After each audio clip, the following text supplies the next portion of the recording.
2 సార్లు heart stroke వచ్చింది. ఇంకోసారి వచ్చిందంటే బ్రతకడం కష్టం. నీకు చాలా సార్లు చెప్పాను నువ్వు ఎక్కువ పని చేయకుండా రెస్ట్ తీసుకో అని. కానీ నువ్వు కూతురు ఆనందం అని చెప్పి నీ ఆరోగ్యం పాడు చేసుకుంటున్నావు. ఇలా అయితే బ్రతకడం కష్టం అయ్యా. నా కూతురి ఆనందం కంటే నాకేది ముఖ్యం కాదు. తనని ఆనందంగా ఉంచడంలోనే నేను ఆనందంగా ఉంటాను. నాన్న త్వరగా రా నాన్న, నాకు బాగా ఆకలిస్తుంది. తొందరగా ఇంటికి వెళ్ళిపోదాం. మరేం పర్లేదు డాక్టర్, నేను చూసుకుంటాను.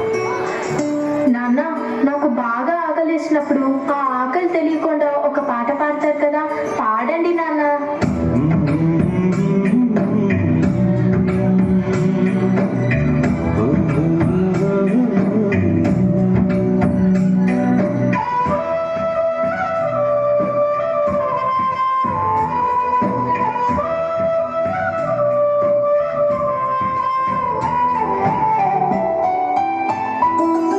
గుమ్మడి గుమ్మడి ఆడిందంటే అమ్మడి డాడీ ఊపిరిలో మురిసే కూచిపూడి చిందరి చిందరి తుళ్ళిందంటే చిన్నరి మమ్మీ చూపుల్లో చూడు ఇంత వేడి. నాన్న కాళ్ళు నొప్పి వస్తున్నాయి నాన్న. వద్దంటే వినదే పగలంతా ఆడి పాడి ముద్దైన తినదే పరిగెత్తే పైడి లేడి చిలకల్లే చెవిలో ఎన్నో సునాడి పడుకోదే పన్నెండైనా ఏం చెయ్యాలి. గుమ్మడి గుమ్మడి ఆడిందంటే అమ్మడి డాడీ ఊపిరిలో మురిసే కూచిపూడి. చంద్రయ్య చంద్రయ్య, ఎక్కడయ్యా నా అద్దె డబ్బులు? 6 నెలల నుండి అడుగుతున్నాను, ఈ రోజుకి ఇంకా ఇవ్వలేదు. ఇలా అయితే ఉండద్దయ్యా. నా ఇల్లు ఇప్పుడే ఈ క్షణమే ఖాళీ చేసి వెళ్ళిపోండి.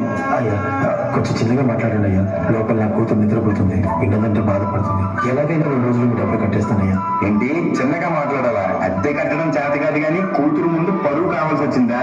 రేపుడు కల్లా నా అద్దె డబ్బులు నాకు ఇవ్వకపోతే ఇంట్లో ఒక్క సామాన్లు కూడా ఉండేవు. ఏమైంది నాన్న? ఏం లేదమ్మా, పద పడుకుందాం. నేను మొత్తం విన్నాను నాన్న, నువ్వేం బాధపడకు నాన్న.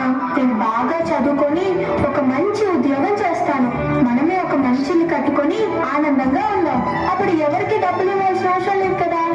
నువ్వేం బాధపడకు నాన్న. ఎన్నెన్నో ఆశలతో పెంచానమ్మ గుండెల్లో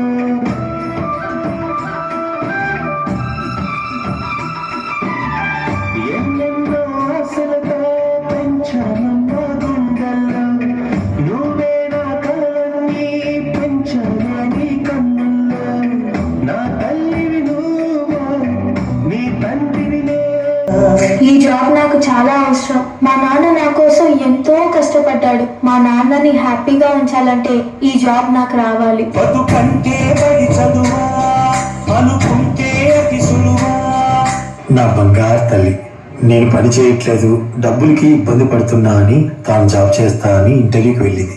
సర్లే, నేను ఇంకా ఎన్ని రోజులు బ్రతుకుతానో కూడా తెలీదు. తనకి జాబ్ వస్తే తనే హ్యాపీగా ఉంటుంది. నా పాపకి జాబ్ వస్తుంది, దేవుడు ఉన్నాడు, జాబ్ ఖచ్చితంగా వస్తుంది. ఖచ్చితంగా.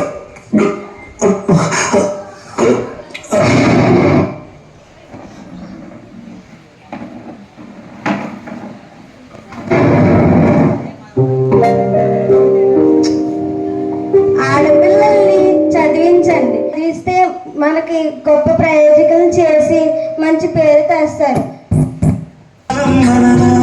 You are selected. నీకు ఈ జాబ్ వచ్చింది. Thank you so much sir. నాకు జాబ్ వచ్చిందని తెలిస్తే మా నాన్న చాలా హ్యాపీగా ఫీల్ అవుతారు. ఇప్పుడే ఈ విషయం మా నాన్నకు చెప్పాలి.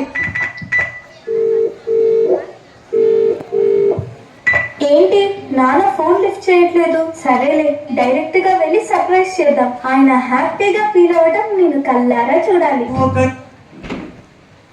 ఏమైందమ్మా, జాబ్ సెలెక్ట్ అయ్యావా? నాన్న నేను ఢిల్లీ వెళ్ళి ఇంటర్వ్యూలో సెలెక్ట్ అయ్యా. ఇంక మన కష్టాలన్నీ తీరిపోతాయి. మనమే ఒక మంచి ఇల్లు కట్టుకొని హ్యాపీగా ఉందాం. అప్పుడు ఎవరికి డబ్బులు ఇవ్వాల్సి లేదు కదా. సరేనమ్మా నా బంగారు తల్లి.